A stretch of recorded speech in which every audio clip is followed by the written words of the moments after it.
What's up, y'all? It's Shuffle, and in today's video we're going to go over the patch notes for 1.0 of The Last Spell. This was my favorite game of 2022, and it's actually kind of a travesty that I never made a video for it. That is definitely changing. And we're starting with this. So the game hits 1.0 tomorrow, about 24 hours from the recording of this. 23 actually. I digress, but we're going to dive into the patch notes. There is a lot to unpack, so we're going to look at the balance changes that they're doing, and then we're going to look at the preview they gave us of the final map, Glintfain, which is interesting to say the least. All right, so I'm not going to go over every single change in great detail because that's just way too much. This patch is definitely beefy, but we'll talk about some of the highlights. So there's a lot of QOL, so quality of life stuff, which is nice. Just better things for like hotkeys and like animation speed and stuff like that. So really cool, and displays, so you get more information by choice, which is really nice. Attributes. So we're getting into weapon rebalancing and stuff like that, stat rebalancing, and there's a lot here. This is probably the biggest part of the mechanics that are getting changed, and that is almost all of the weapons, if not all of the weapons, are going through some type of balancing, either a small balance or a big balance in the case of stuff like the hand crossbow, for instance. So let's take a look. Momentum now has a different damage cap, and that's 400%. And instead of the moves telling you that moves like teleport no longer generate momentum, there's just a no momentum tag, so it's easier to understand that you're not building it. This was already in the game, it's just now clear, you know. Stun, the scaling on stun is a bit better, which is nice. The big thing about the stun change is that now you can pretty much go past the 100% cap, which is awesome because that means that those units that later on have 50%, 80% stun resist, now you can, you know, pump yours up to like 150 and have a better chance of stunning them. And then something I'm incredibly happy to see is if you get stunned on a turn, you're immune to stun the next turn, which means you can't get stun locked, which doesn't happen too often, but you know, the fact that it could happen was a bit unfortunate, so that has been changed, and I'm greatly appreciative of that. A lot of your base attributes got better, so health cap goes up, mana cap goes up, and the minimum on mana, and then same with movement, the minimum goes up.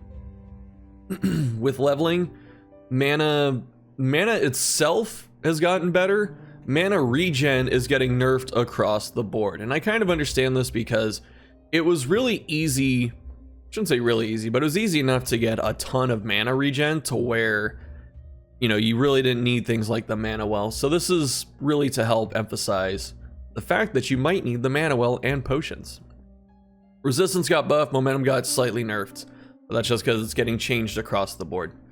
So it talks about mana regen, mana and momentum being rebalanced. Action point affixes are less common on low level items, so you're not going to find a level like a +1 item with 2 AP anymore. Like, I guess that's just gone, which is fine. And it's more common at higher levels of items, as well as multi-hit will only start dropping at level 2, and it's more common the higher the level is. Weapons, there's a lot here. A lot of them went through rebalancing to the point where they lost damage in some areas but then got it back in others. Some weapons are getting straight nerfed and some are getting straight buffed, but sword looks like it's been rebalanced for the momentum scaling, which is fine. Sword was already pretty good. Hammer is getting some love, which is nice. Hammer kind of falls off later on, I feel like, and base damage goes up a little bit on the minimum, so it's a little tighter in the damage range. Crush is now affected by skill range and does more damage, which is good. The opportunism scaling went down, but honestly, the other scaling that it has, plus the skill range, that's probably going to make up for it. Stomp now has a higher stun chance and stuns the primary target, which for some reason in my head, I thought it always did this, so it doesn't now. Axe got big buffs. It only got 2 things, but you know, they matter. So Shred, the skill 1, it no longer has an accurate, which it did before. And Axe Boomerang has a bigger AoE. So if you want your lawnmower one-handed axe, plus the damage went up, you know, it's there. So axe already has the good skill 2, and now skill 1 and skill 3 are better. Dagger, damage went up a little bit. Backstab multiplier went down a bit. Perforate got removed and is being replaced with throwing dagger, and then throwing daggers is becoming poison dagger, which poison dagger is getting a little bit of a change. It's getting more poison damage and less like on-hit damage, plus more multi-hit. Throwing dagger is a range option that ignores block, so that's pretty nice for dagger. I kind of wish they kept perforate and just gave throwing daggers an extra skill, but I understand. Two-handed sword just got nerfed. The damage on thrust has gone down, and charge now costs 2 mana instead of 1. Sledgehammer can no longer attack directly in melee range with skill 1 and skill 2, but there is also less stun on hammer strike, which is skill 1, and then also opportunism on follow-up. Mega Stomp adds a damage debuff, which is awesome, and then ground smash got stronger. Great Axe got some buffs. Base damage went up by quite a bit. Leap has a different debuff, so instead of lowering resistance, it lowers their movement, which not bad. But I guess, you know, since Axe or Great Axe is getting all this bonus damage, I guess they're taking out the chance to do more damage through that. So I guess we're kind of seeing the reflection of that. So instead of leaping in, dropping resistance, and then like using whirlwind and stuff, you now just don't get the resistance drop, but you get more damage. Spear just got buffed, higher base damage, more momentum. Skewer has more multi-hitting, but ignores dodge now, and it no longer pierces armor. We're seeing this with stuff like Dagger too, where I guess it makes sense because, you know, physical weapons already do bonus damage to armor, so now that's just getting removed, like, or I should say the damage or the armor piercing is getting removed. So it's getting other utility stuff, so I like it. I'm a big spear fan, so I like to see buffs. One got a bit stronger. Like, this base damage went up a lot. That's going to help stuff like Magic Missile, I feel like, and that's really good. Sword of Damocles now ignores dodge, and transfer affects the caster. Plus the move, the plus move scaling went up. Scepter. This is something that I didn't realize we even needed until I saw this, but now Magic Bash goes from 3 charges to 5, so now you can actually run around and use it consistently instead of really kind of leaning on your second weapon to spend the rest of your AP and then using like Windwalk and, you know, getting 1 or 2 really good bashes in.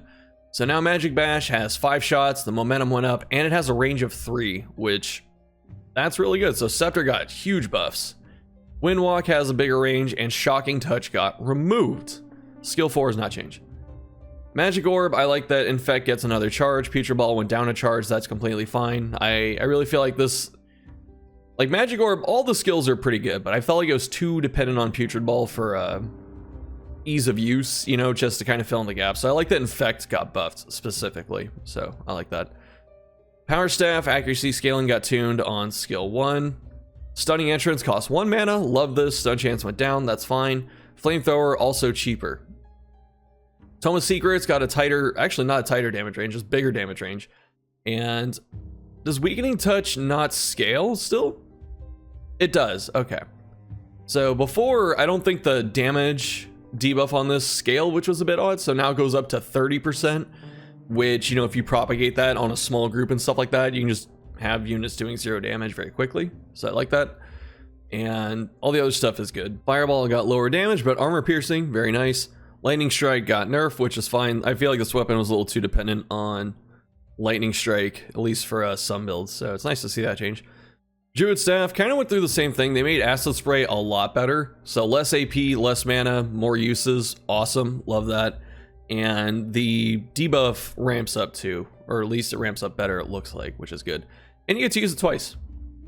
Meanwhile, Bee Sting, which is the big propagation, you know, poison attack, which is pretty much what this weapon usually spammed in most cases, has been nerfed. Only a little bit, it's plus 1 mana. Hand Crossbow went through a lot of changes, so base damage on Hand Crossbow went up, love to see it. And it's actually a much tighter damage range now. It's only, you know, between 9 instead of 15. And Quick Shot has armor piercing. You can guess that they remove weak spot, but now Quick Shot no longer removes movement points, or at least debuffs it. That is big sad. It needed to happen, to be fair, because if you get, you know, 6-7 on your multi-hit and you start spamming quick shot, you know, you can lock down like almost an entire side of the map with a hand crossbow user, just because you can keep debuffing their movement points on skill 1 and 2. So we can't do that anymore. And multi-hit doesn't scale as well for this weapon because Blaze lost multi-hit. So a lot of changes with hand crossbow, and I'm curious to see how they play out. It feels weaker, but we'll have to see, you know.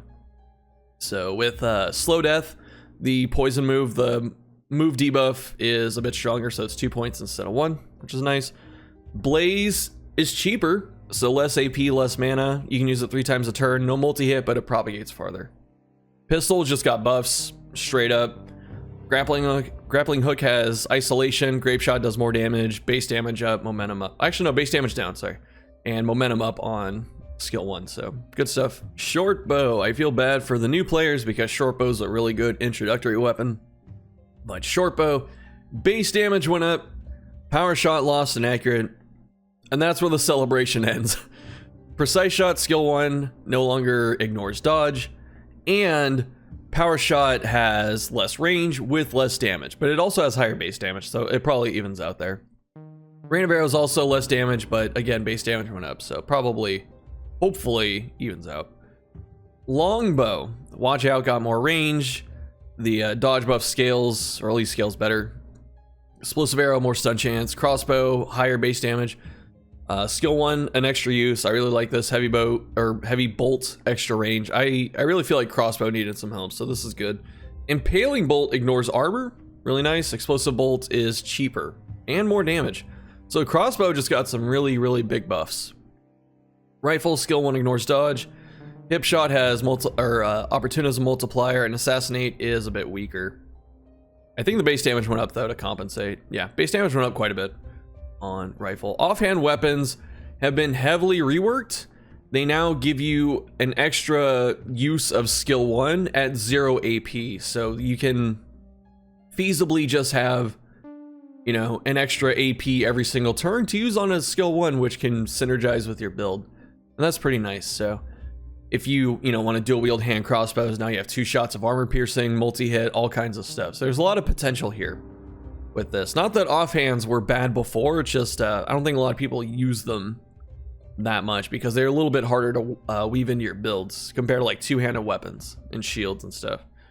But yeah, so every offhand weapon now uses its skill 1.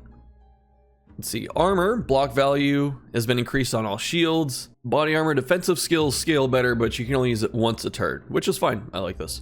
A lot of trinkets got changed, or I shouldn't say a lot of trinkets. One trinket got changed. Meteor rain got better.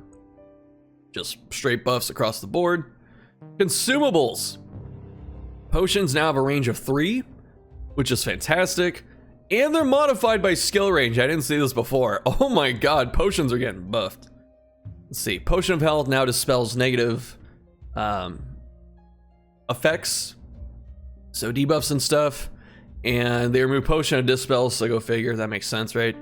So potion of health got a lot stronger. Potion of stability, I already love seeing this. Applies immunity to all negative alterations for 1 turn and up to 2 at higher levels. And then when you couple this in with skill range and potion throwing and stuff like that, you can throw out, you know, just immunity to people from like, you know, 13 tiles and stuff, which sounds very good to me. So I definitely want to see how stability works out. I like it a lot. Just by reading it, this is one of my favorite changes. It's a potion, but for some reason I'm just in love with it. So restoration potions have been rebalanced. Offensive potions are stronger. Scrolls, mana cost scale. Perks. Spiky counter got buffed, but also nerfed a little. Oh yeah, minus dodge. This isn't really even a nerf because you want to get hit with spiky counter, so it works out. Organic armor got buffed. Mana growth got slightly buffed. The mana regen perks, I'm surprised they're not together here, but mana collector and harvester have both been heavily nerfed. So mana collector just got cut in half, and harvester got capped to 25% of your mana per night, so much weaker. Shorter weapons got a reliability buff instead of dodge. Very nice. Longer weapons, less reliability. That's fine. Proximity shot got reworked. Just like 1x1, it scales a bit better, but then also falls off faster. Exploit weakness got buffed. Poisonous got buffed. Human ballista has to have a little bit of range now. Potion throw up to 15 tiles instead of 10. Holy crap, that's far. Runic gift got buff. Harvester got nerfed, as I said. Relentless got reworked, but a slight nerf. It's only 1 point, but it's 2 if you hit something, or if you kill something, I should say. 1x1 we talked about. Blood magic got a lot of changes. I mean, it's a big list, but a lot of the mana quirks or perks affect it now in different ways, and it just changes them to be more flavorful and stuff, which is cool. So definitely want to try a new blood magic build. I haven't played with blood magic that much, but all this looks good. So I definitely want to see what it is now. Like how cool is it? You know, how strong is it? Who knows? Inertia going through the momentum rework that we've been talking about. Mana shield, a little bit less clunky. So instead of plus X block, it's just +3 for every 2 mana you spend, which is nice. A lot of omens got buffed. So the material omens, the, you know, defensive stats, mana, stuff like that. Advanced training is 2 instead of 3. Boxing is 2 instead of 1, or 1 instead of 2. Second chance got cheaper. Restraint. Omen of the Wanderer, this is a big one, I feel like. And that is, instead of 2, it costs 3. Sad times. The defensive omens got better, so the fortification stuff is better. Sturdiness got slightly nerfed. Steel's better. Craftsmanship is 1 slot instead of 2.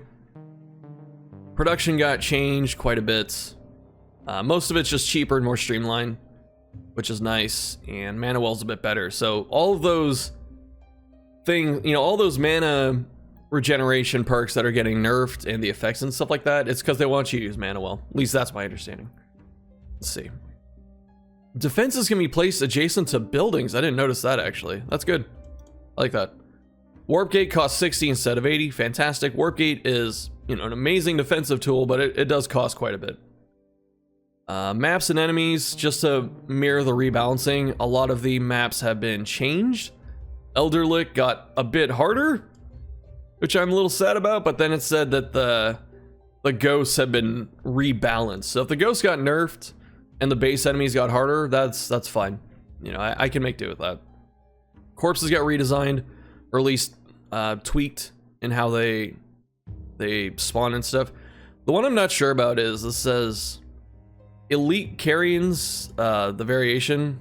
There's a change to the generation. I'm wondering if this means that they're not guaranteed if they enter the Haven, because that was a nice risk reward thing to balance, but I can understand if they change that. And then sound design, bug fixes, a lot to go through. All right, now we're gonna get to the last bit, which is probably the juicy bit here, and this is from the deep dive section of the patch, but this is showing us what the new map is gonna be.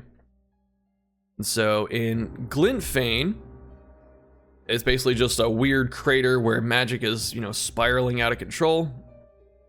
Glintfain is the hardest map in the game, spanning only 7 nights. So they gave us another short map instead of Elderlick, which is a freaking marathon. Completely fine with it. But what else is cool about this is, you know, when you start the run, you have this big open space. It's just the circle, but you start with golden material. So you get to pick what you want to build right away. And you also start in a production phase instead of a night phase. So when you get here, you get a turn of building up your base before you have to start fighting. And that's really cool. Let's see. Some of the environment is randomized. So it looks like it changes either per turn or per wave. I'm not sure. But this can definitely matter. So be aware of that. I think stuff like Leapfrog might be a bit better. Teleportation, you know, just to get around stuff. Third Eye, possibly. The map has a lot of surprises, especially when it comes to the boss. That could be anything. And there's this little black hole that they teased out. And they said, what does this do? Do you destroy it? Do you run away? And I'm not sure. This could be something like, you know, in 1 or 2 turns it explodes and just sucks everything in. It could be a buff. Who knows, right? Who actually knows?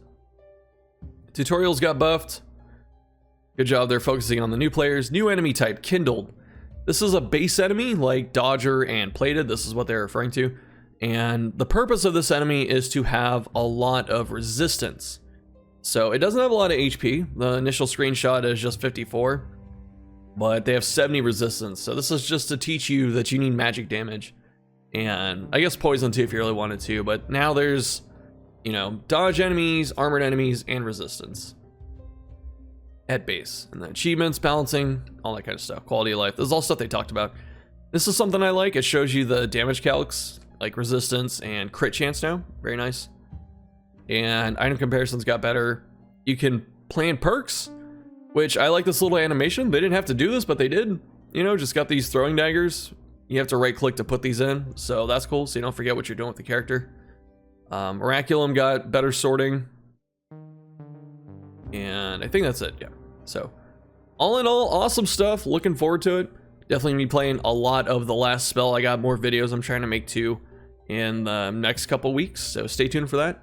If you enjoy watching last spell, I'm gonna be on Twitch streaming it quite a bit. And I guess that's it. So thanks for watching, and I'll see you next time.